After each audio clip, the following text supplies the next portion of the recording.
what you say. I'm sticking to my story. I did not do it. This is the childlike voice of one of Britain's most prolific serial killers. I just can't get it through to nobody. I am not bloody lying. I wouldn't do it. Now, 25 years after I reported on her conviction, we're able to shed new light on the case of the killer nurse Beverly Allitt, the so-called Angel of Death. In 1991, 22-year-old Allitt murdered 4 children and attacked 9 others in her care. Her surviving victims are now ready to speak about their experiences, some for the first time. What frightens you now? In pain can come back for me. You think that the nurse might be coming back for Yeah. you? I meet the man who brought her to justice against the odds.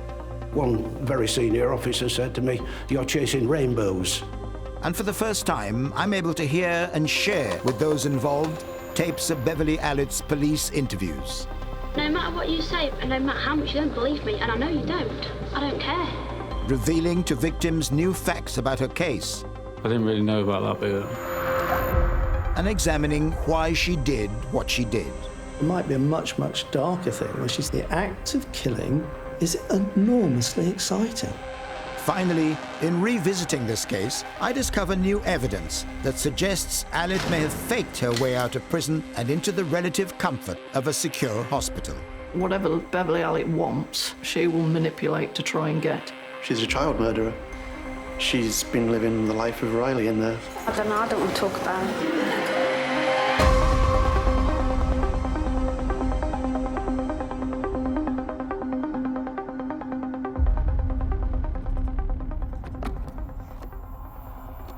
In my first year on News at 10, I reported on a highly unusual case that has stayed with me to this day. ITN News at 10 with Trevor McDonald. It began with several unexplained collapses on a children's ward in a small Lincolnshire hospital. Staff at the Grantham and Kesteven General Hospital became concerned about the growing number of youngsters suffering cardiac and respiratory arrests. For the first time in British history, a nurse was convicted of killing children in a hospital. Guilty of murdering 4 children. Guilty of 3 attempted murders. Guilty 6 times of causing grievous bodily harm with intent.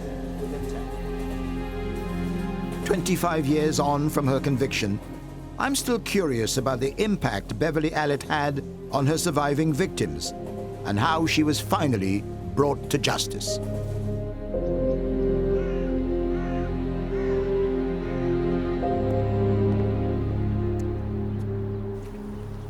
I've come to Grantham to meet the children who survived her attacks, and the detective without whom she may never have been caught.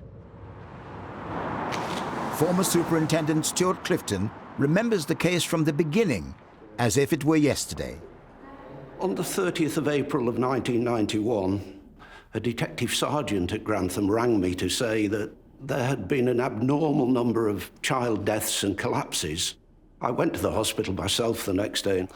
I met with the 2 hospital paediatricians, and we talked through the collapses of a number of children that had occurred on the children's ward, Ward 4. In 59 days, there had been 4 deaths and more than 20 collapses on the ward. One senior doctor suspected foul play, but the other felt there was no real cause for suspicion. Dr. Nanyakara felt that the collapses of children on that ward were just a blip on a graph and that there would be medical explanations. I said, from my point of view, I don't have any suspicions. Yes, I know I'm very worried. I genuinely didn't have any suspicion. An independent medical report confirmed some suspicions, but concluded that most of the children's collapses could be explained medically. I looked at the report and had the feeling that it was basically shutting down the inquiry. Detective Clifton faced resistance. Colleagues told him he would never get a conviction. One very senior officer said to me, "You're chasing rainbows." Detectives develop a sixth sense, I think, and particularly experienced detectives, and there was something that just rankled with me that didn't seem quite true. Stuart Clifton refused to give up his investigation. He suspected a killer was still on the ward. The children who had suffered played on his mind. Children like Bradley Gibson, now 33 years old. Hi, Brad. Thanks, Trevor. Thanks for coming back No problem. to Grantham. When were you last here? I visited a couple of years ago, but before that would be on the dates. Bradley was only 5 when a trip to Grantham Hospital changed his life. I had a really bad cough, so my mum took me in. Was that the first time you ever went into hospital? Yeah. Looking after Bradley was a popular young nurse, Beverly Allitt. At around 3 o'clock in the morning, Bradley complained that his drip was causing him pain. Nurse Allitt came to check on him, and while she was there, he suddenly slumped forward, stopped breathing, and his heart stopped. Your heart stopped? Yeah. They had to use adult doses of shock for me. So it was necessary to try to revive you, to resuscitate you? For 32 minutes. That's a long time. It's a long time. Dr. Porter applied electric shock. Not once, not twice, 7, 8 times, if not more. And eventually, he just managed to get the heartbeat going.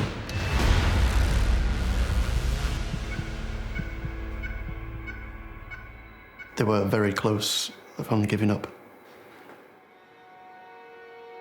Bradley can now reveal the extent of his injuries. I lost the use of my legs, so I wasn't able to get out of bed, wasn't able to move around. I couldn't control my bladder for a number of years afterwards. Do you think you suffered mentally? I had nightmares. I remember waking up quite a number of nights just screaming.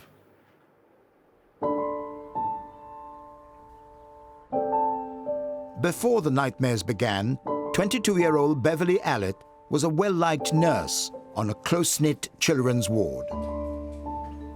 We had a small unit with small team, so we knew each other. She was young, pleasant, very quiet, and I thought she was helpful. Families of the patients adored her. During a chaotic 2 months, when their children were collapsing at an alarming rate, Nurse Beverly was always there to help. One couple unwittingly made her a godmother to a child she attacked. But Detective Clifton was convinced something sinister was happening on the ward. He feared there could be other attacks at any moment. So despite the tension it would cause, he pursued his investigation. Did it ever occur to you that you might be wrong? It did, and it also occurred to me that if I was wrong, that there would be consequences, and I probably wouldn't be doing the job any longer. But if Stuart Clifton's suspicions were correct, there was a murderer working on the ward who could strike again at any moment. According to the independent medical report, only one case offered any clue about what might be happening on Ward 4, baby Paul Crampton.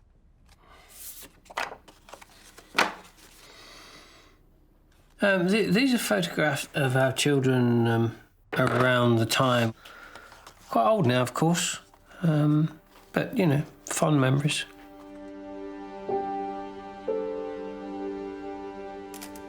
In late March of 1991, baby Paul became Beverly Allitt's 4th victim.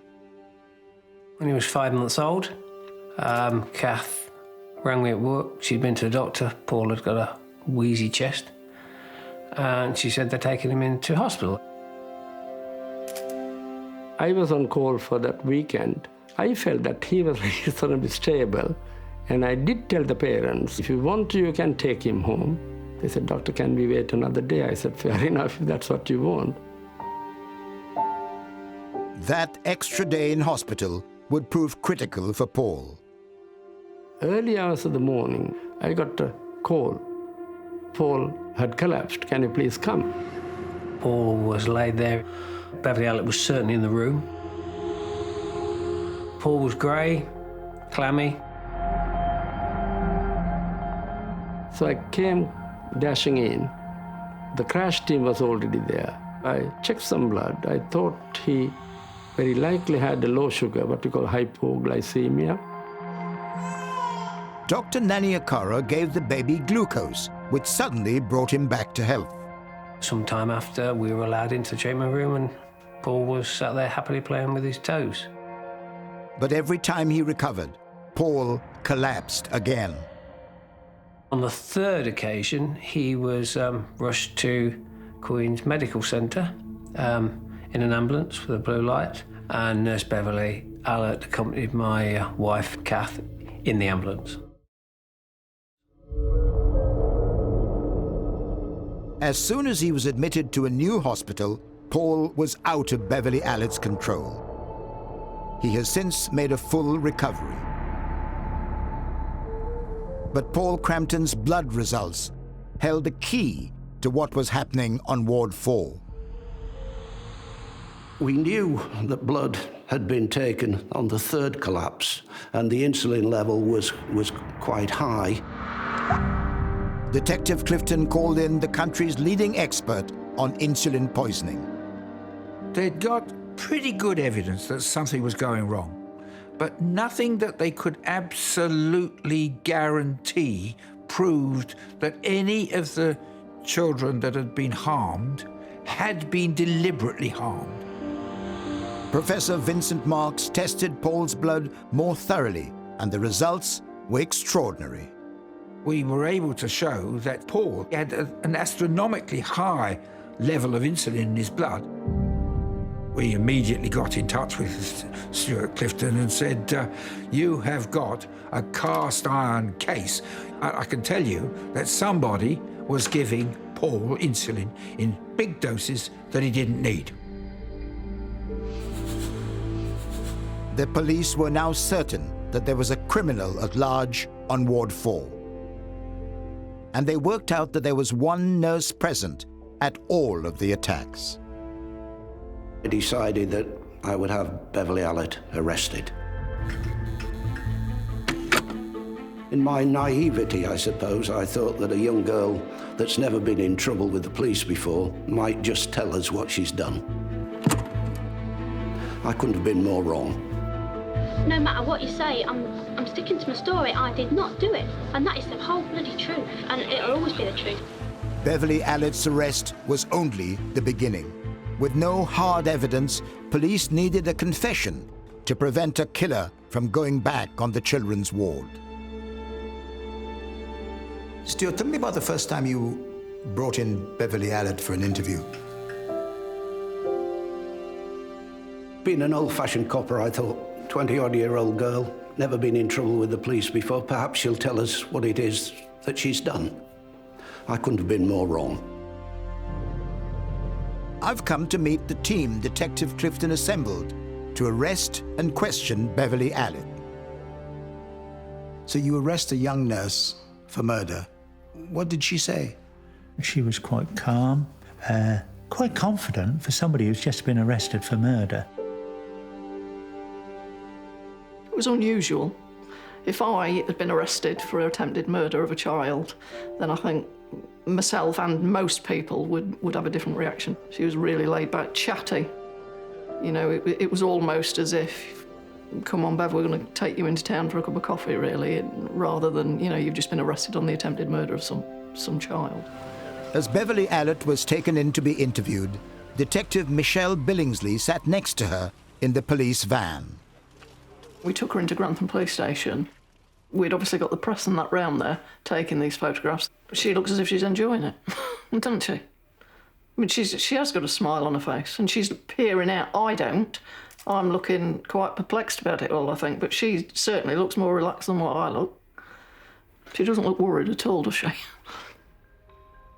Without sufficient forensic evidence, there was pressure on detectives to get Allitt to talk.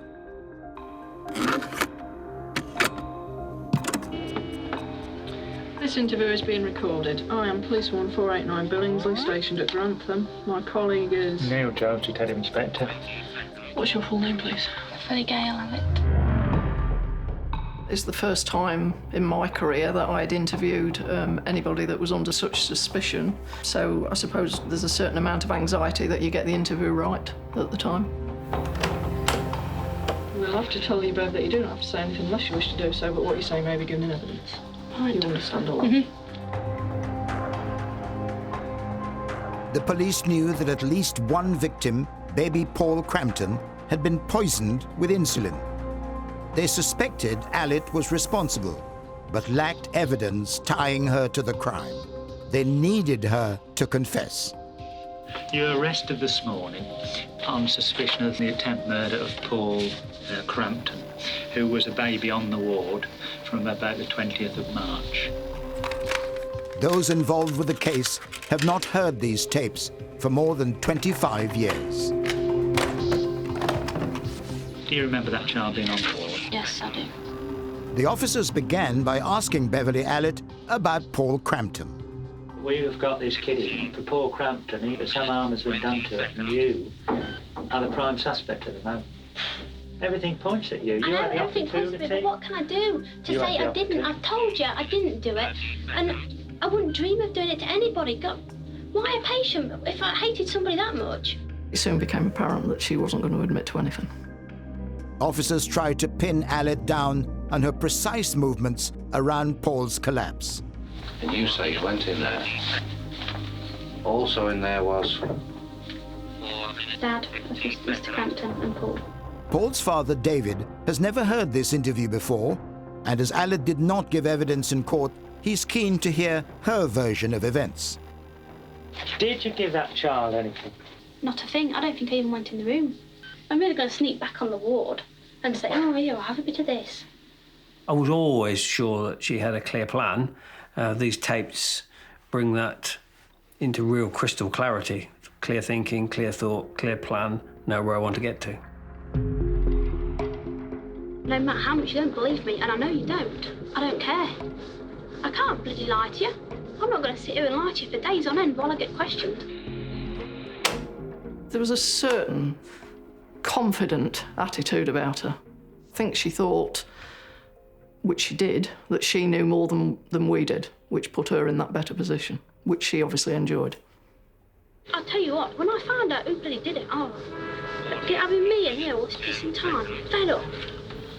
With no decisive evidence, Allitt's interviewers knew they could not hold her for long. And time was running out.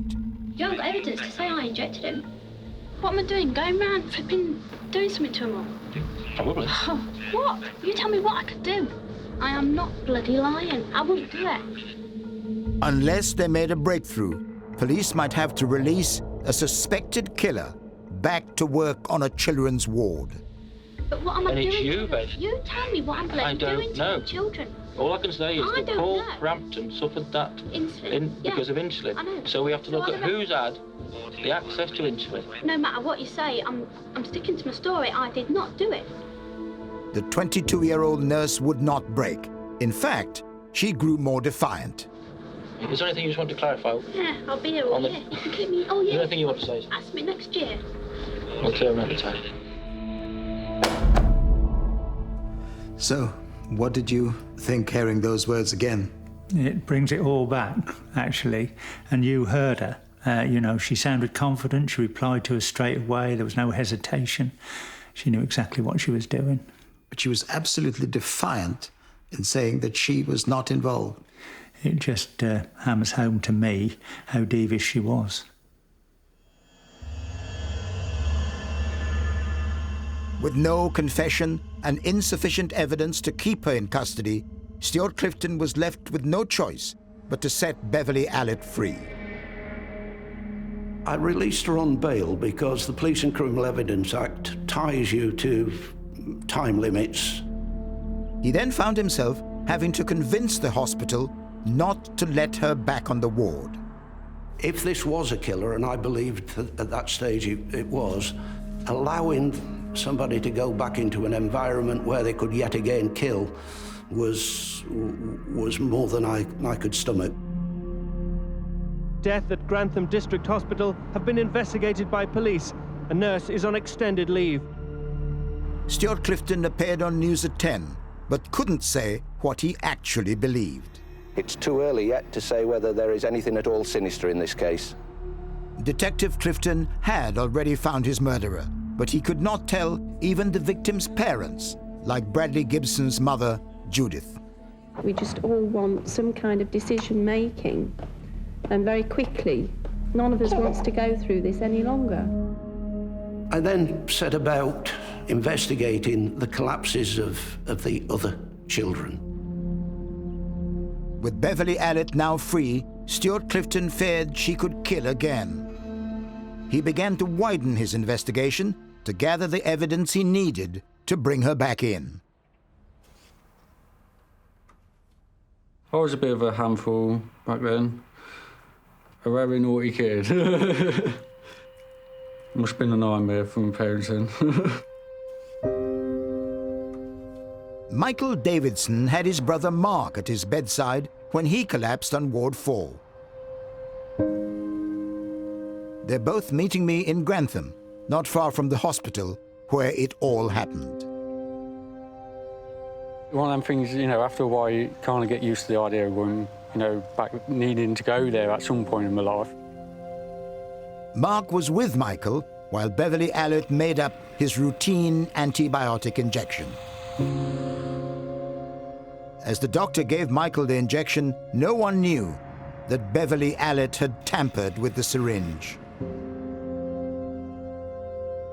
Allitt was there. Yes. And you remember that? Yes. She was this side of the bed. I was like the opposite side of the bed. Within 3 minutes is when he started like fitting. He started raising his body off the bed, and the crash team come in because he had literally died and brought him back to life. Beverly Allitt attacked 13 children before police became involved. She was now back in the community, and detectives were no closer to bringing her to justice. She is now a patient herself, looked after by medical professionals here at Rampton Secure Hospital, where she turned 50 this month. But what was the lasting impact of her actions all those years ago, and how does it still affect her surviving victims? There's no longer a Ward 4 here at Grantham Hospital. The children's ward has been given a new look and a new name. But what remains is the memory of Beverly Allitt and what she did here.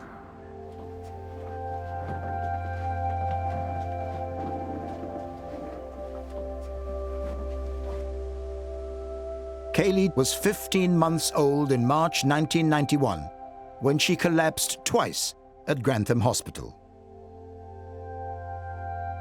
27 years later, Kaylee still feels the need to look nervously under her bed and around her room. What are you looking for?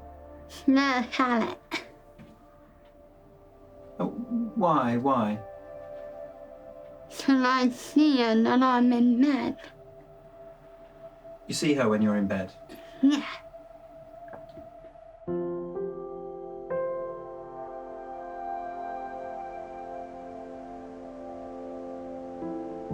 I suppose the only way you can describe it is flashbacks of what happened.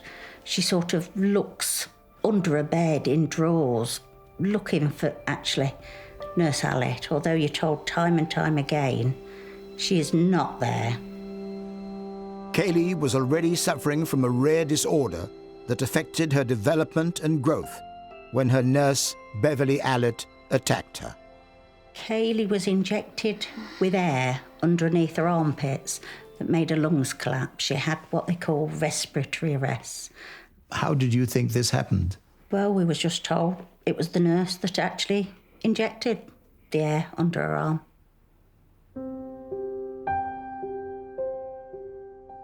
Your mum and dad say that you have a constant fear about various things. Can you tell me what you're afraid of?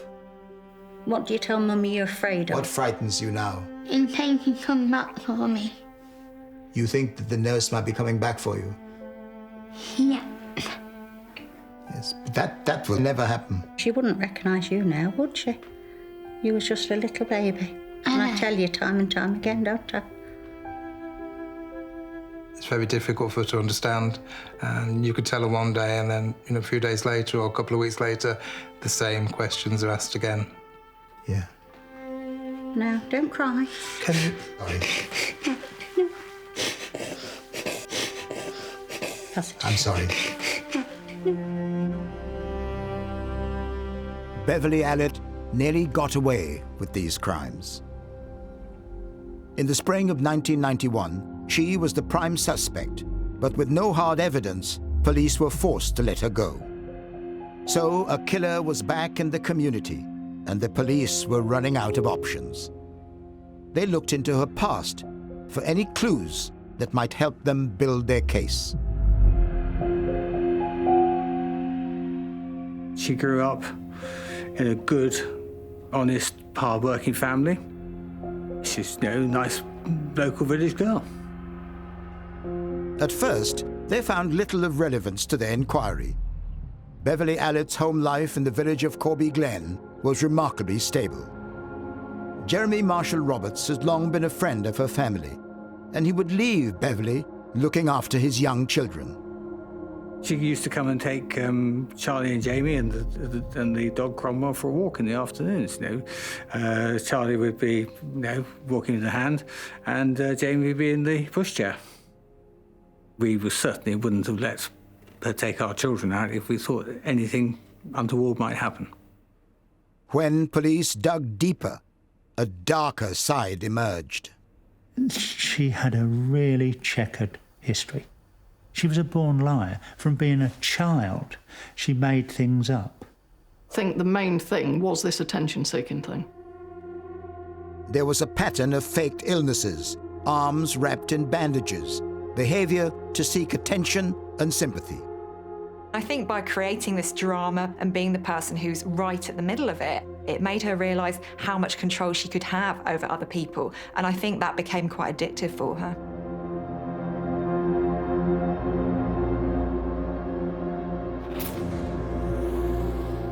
And when she became a student nurse at this hospital, there were fires in the toilet, strange noises in the middle of the night.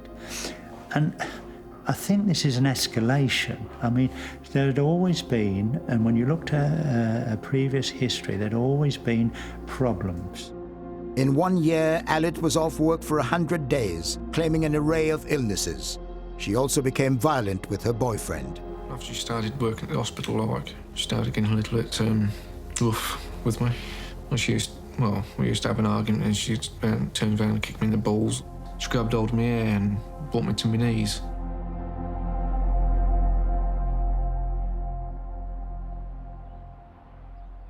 Beverly Allitt's skill at deception had so far allowed her to keep one step ahead of the police. But the investigation was about to take a decisive turn. Police were closing in on the killer nurse. I was in the city hospital. I bumped into a nurse, and she was responsible for collating blood samples. Now, children in hospital have two things taken off them regularly, nearly every day, a blood sample and an X-ray. So I spoke to her, and she said, well, I have to dispose of these about every 6 months, but I haven't really got round to it.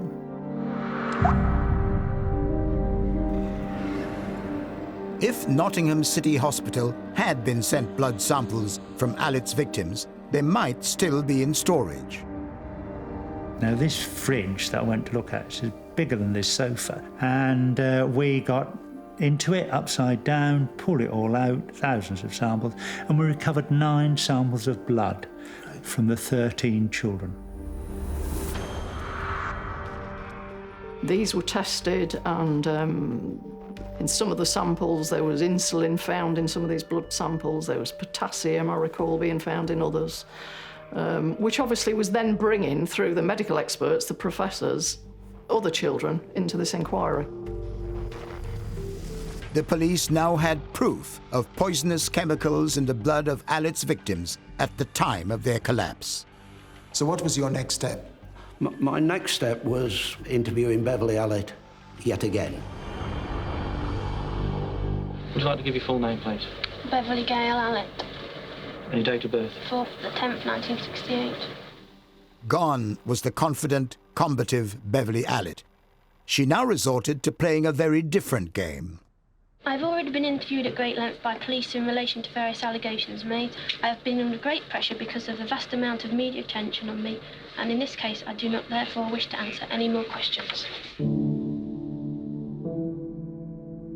After presenting Allitt with compelling evidence of her guilt, officers looked for any sign of remorse. Do you feel anything for the parents of these children? No reply. It's quite sad, really, isn't it? No reply.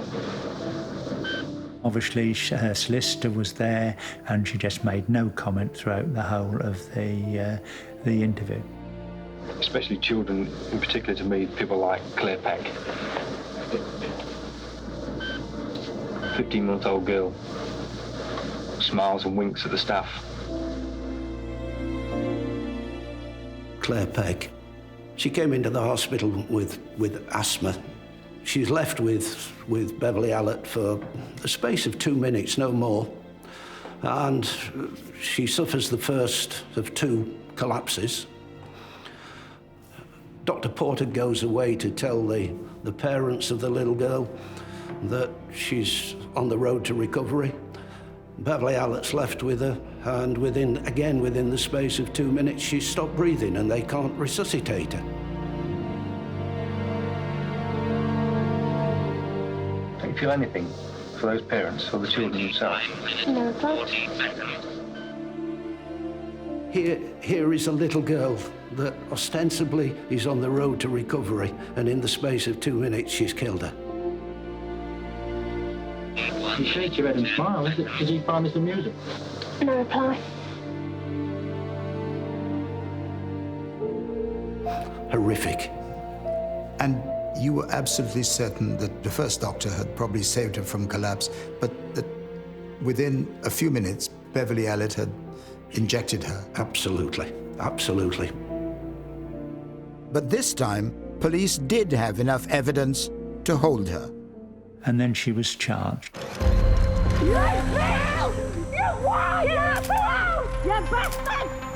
was charged with 4 counts of murder. Parents and relatives, it had been a long, painful wait. And attempted murder, and offences of GBH. I'm arresting you on suspicion of the attempted murder of this child on the 9th of April, 1991. You do not have to say anything unless you wish to do so.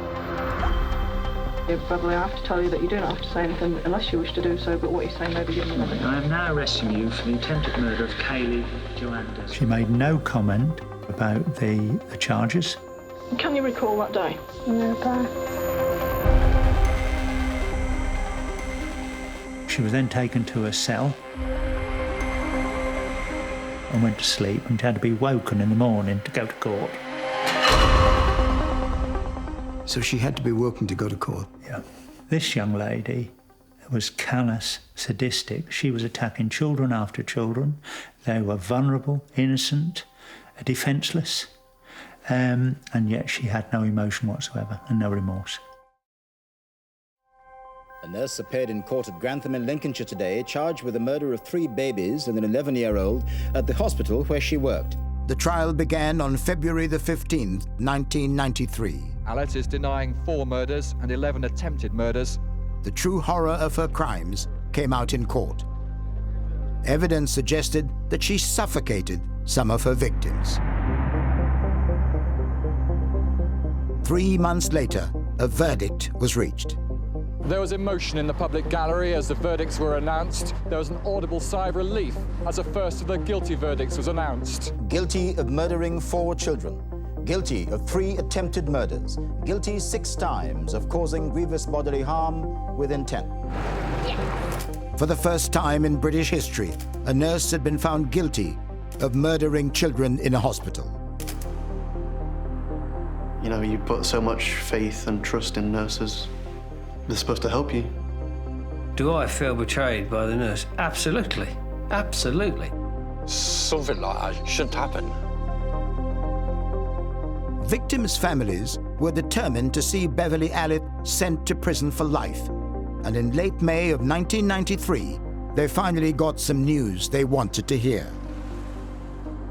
Nurse Beverly Allitt begins a sentence without end tonight for murdering 4 children in her care and for injuring 9 others. We're very pleased.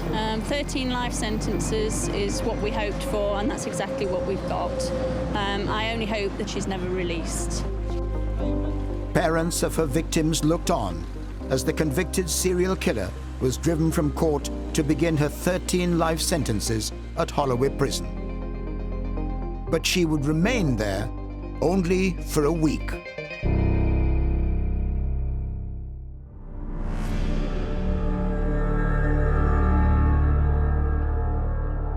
Beverly Allitt has been here at Rampton Secure Hospital for the best part of 27 years. A patient, not just a prisoner. But should she have been moved here in the first place? Before her trial, Beverly Allitt reportedly told close friends that whatever happened, she would not go to prison.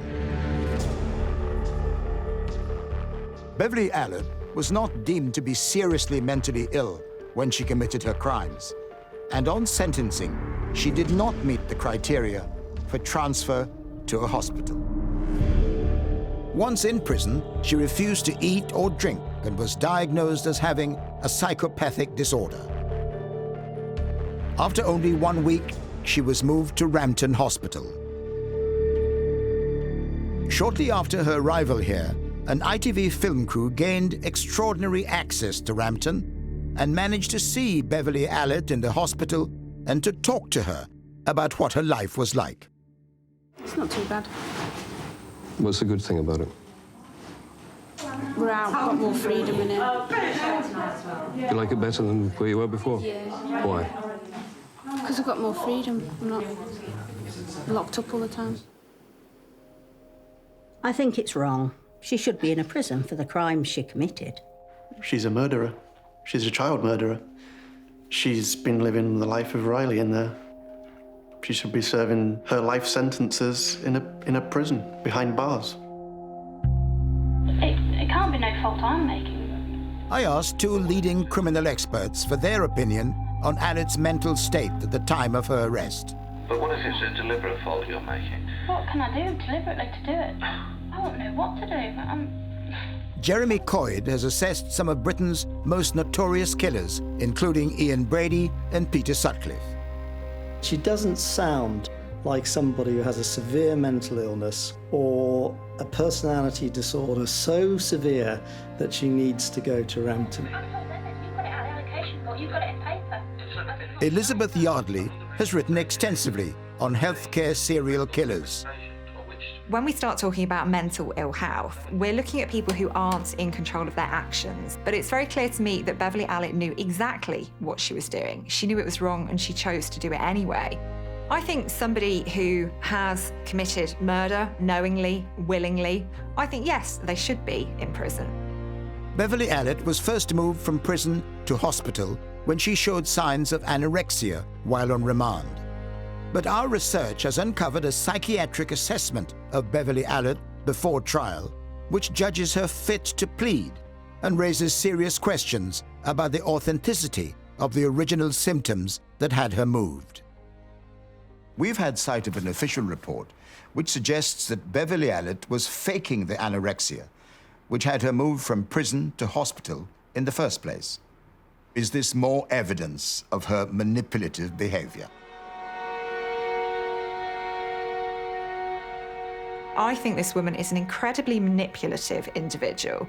She's somebody who has managed to pull the strings of other people for years and years before she was even convicted of these crimes. So why would she have changed her behaviour? It is suggested that Beverly Allitt may have manipulated her way into a hospital as against a prison. Is it possible? I think it's very difficult to simply manipulate your way into prison or into hospital. Otherwise, they'd be full of all sorts of people that shouldn't be there. It is not impossible that somebody changes their presentation to try and do what they think is best for them, but that's not an easy task, and you're going to have to do that consistently with a whole bunch of people who are trained to see whether or not you're accurately saying what you're saying and doing what you said you did. Over the years, Allitt has been diagnosed with various personality disorders, but only she knows the answer to the biggest question still surrounding this case. I don't know, I don't want to talk about it. A quarter of a century on, one question in particular still troubles those involved. I've always been puzzled why somebody who joins a caring profession would suddenly start and harm children. I've never understood it. At her trial, experts presented a theory that Allitt suffered from Munchausen syndrome by proxy, that the attention-seeking behavior from her childhood had evolved into harming others so that she could be the one to save them. When she was interviewed, officers pressed her on this Fireman's Syndrome. But aren't you proud of the fact that this has happened and you've saved him? No. How can I save him? It's doctors, not me. Had you not alerted the doctor, what potentially could have happened to these children? They'd been found dead, I should think. So, whose feather in the cap is it? Who's the hero? In my layman's terms, I call it the Fireman Syndrome. What's that? I'm a fireman, I'll start a fire, I'll raise the alarm, I'll put it out, and I'm a hero. There may well have been an element of a Fireman Syndrome, but there might be a much, much darker thing where she sits with the child in her arms, watching it die and getting off on the control of that. And actually, the act of killing is enormously exciting. It's enormously pleasurable. It will have had a very important purpose to her. The question is, has she told anybody why she did it? Detective Stuart Clifton is one of the few people who has been able to ask her face to face. He saw her in hospital just months after her conviction. How was she then when you saw her at Rampton? Very calm. She wouldn't give any explanation as to why she'd done it. She merely said, yes, I'm responsible, but I didn't do all 13, I only did 9. She said that to you? Yes. How did she say this? What did she say to you? She just blurted it out. I think there's no other way of putting it. Why have you done it? And her head goes down and she doesn't answer. And has she made any other response since? No. Beverly Ellitt's surviving victims are still troubled by her apparent failure to confess her crimes. But I've discovered a failed application by Allitt to become a lifetime patient and avoid prison. It contains a startling revelation. In this application, Allitt does finally admit to all 13 crimes of which she was convicted. Yet we have spoken to families of her victims, and it seems none of them was informed. I didn't really know about that bit. Were you never told? No. It makes me feel better that she admitted to it, but it was more in her self-interest. It would mean more if she pleaded guilty at the trial. No. We was never aware of Never, it. no. Never. No. Too little, too late. In making this film, I've discovered more about Beverly Allitt's character. When you saw her at Rampton, was there any sign at all that she was remorseful about what had happened? None at all. No matter how much you don't believe me, and I know you don't, I don't care. She has shown no remorse for the lasting damage she caused. Her crimes were very much like dropping a pebble into a pond. They spread far and wide. You know, there's clearly the families close relatives of the children involved. Upsetting, really, isn't it? No, You don't find it upsetting? no, no.